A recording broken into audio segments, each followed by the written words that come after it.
ما شاء الله، شايفين البسبوسة عاملة ازاي؟ تحفة، مرملة وجميلة جدا. واللي هيدوقها معانا بقى، اللي هيعملها ويجربها هيقول أحلى بسبوسة عملتيها. ندوق.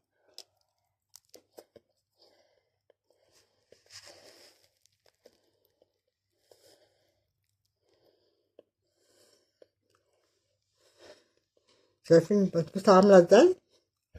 أنا مش عارفة أتكلم وأنا باكل.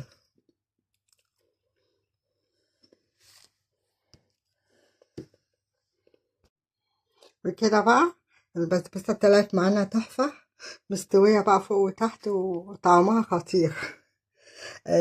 طبعا. انا بعملها على طول وعارفه المقادير مظبوطه، والمقادير اللي انا قلتها لكم دي مظبوطه على الشعر، يعني اعمليها وانت مغمضه. بس اهم حاجه ان انت ما تعجنيش فيها. اعوذ بالله من الشيطان الرجيم، بسم الله الرحمن الرحيم. ازيكم حبايبي، عاملين ايه؟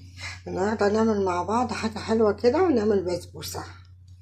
انا معايا هنا حله صغيره حاطه فيها كوبايه سكر، وكوبايه السكر هحط عليها كوبايتين ميه.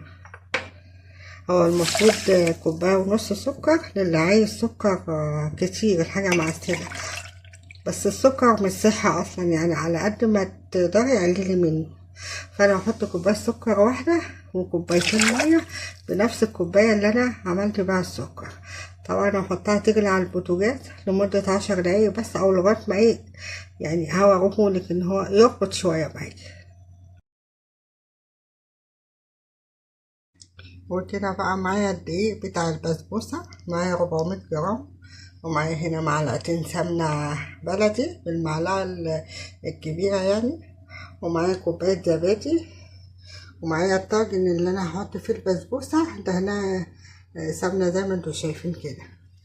ومعايا هنا نص معلقة بيكنج باودر. هنحط بقى الزبادي، وهنحط السمنة بس كده. وهنخلط بقى المكونات مع بعض.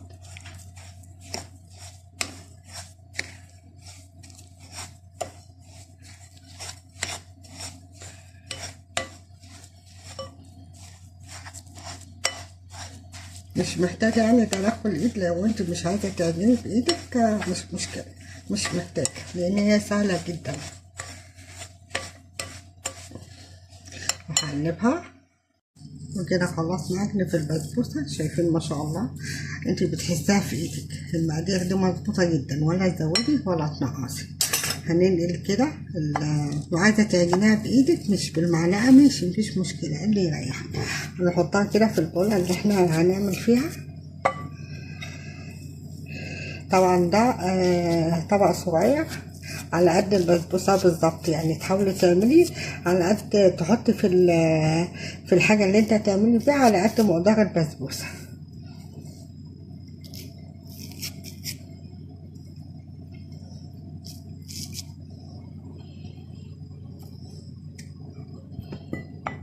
طبعا البسبوسه برضو يبقى سمنه بلدي. هنوزع كده البسبوسه في الطبق عشان متبقاش حته عاليه وحته واطيه.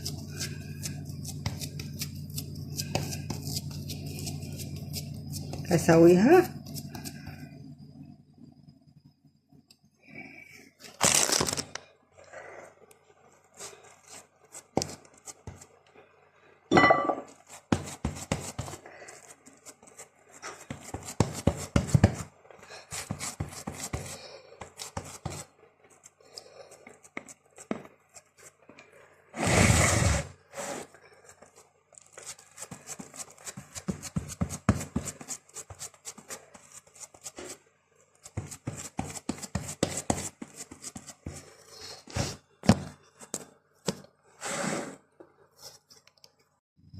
وكده بعد ما سويت البسبوسه كويس في الطبق، معايا هنا شويه بندق، دقاهم دق بسيط كده خالص. بنزل عليهم بقى كده.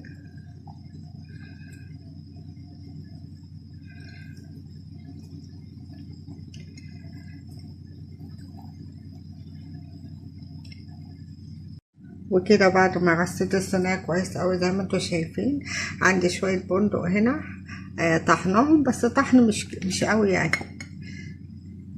عشان يبقى طعمه باين. اسهل صينية بسبوسة لو جبتها من بره تجيبها بمبلغ جامد جدا.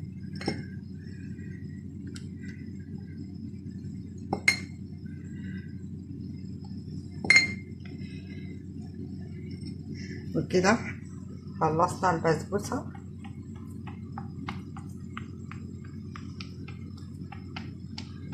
طبعا انا مشغلة الفرن بقالها 10 دقايق على 180 عشان خاطر تاخد اللون الذهبي اللي احنا عايزينه، مش عايزين الفرن تبقى عالي. بس كده شايفين بقى جمالها في الفرن عشان موطية عليها، طالعة مستوية ذهبي فوق وتحت كده، بس نستنى كمان عليها شوية كمان. وكده طلعت ما شاء الله زي ما انتوا شايفين كده مستوية، لونها ذهبي. هنسقيها الشربات طبعا سخن، البسبوسة سخنة والشربات بارد، انا اسفة.